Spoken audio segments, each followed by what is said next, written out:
In a humble cottage on the wind-swept Ayrshire coast, a boy was born on January 25, 1759. That boy would grow not into a king or warrior, but into the voice of a nation. This is the story of Robert Burns, Scotland's greatest poet. Robert Burns grew up among farm labor, hardship, and the harsh reality of tenant farming.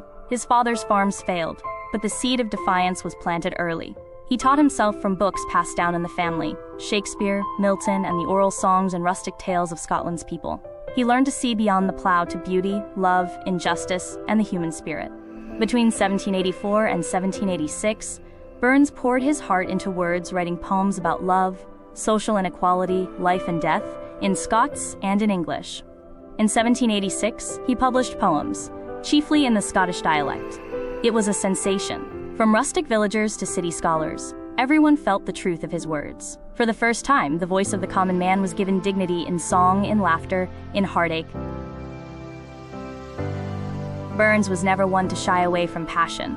With women, with music, with rebellion, he embraced life in all its beauty and flaws. From wild love affairs to deep friendship, Burns celebrated the messy, lovely, raw humanity of everyday lives. His songs, love songs, drinking songs, lullabies spoke to souls across time. Auld Lang Syne, a red, red rose, Scots Wha Hae, names that echo through centuries.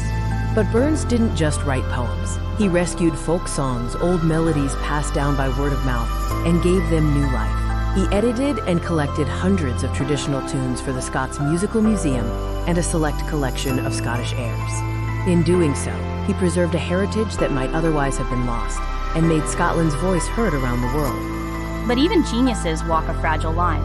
Burns died young on the 21st of July, 1796, in Dumfries, at just 37, worn down by hardship, heartbreak, and a life lived fully. He died in debt, his farm failed, but his words had already planted roots deep in the hearts of Scots everywhere. Today, 2 centuries later, Robert Burns is more than history, he's tradition. Every January 25th, the world raises a glass on Burns Night. People from Edinburgh to New York, Cape Town to Tokyo, recite his verses, sing his songs, celebrate love, friendship, and the spirit of Scotland. His words still stir hearts. His songs still carry us through life's joys and sorrows. If Robert Burns' journey from humble farm boy to eternal bard inspires you, share his story, read his poems, sing his songs, fall in love with life like he did. Because some voices transcend time. Subscribe now and like the video, and comment what should be next, or for more stories from Scotland's history, full of passion, pain, and poetry that still echoes today.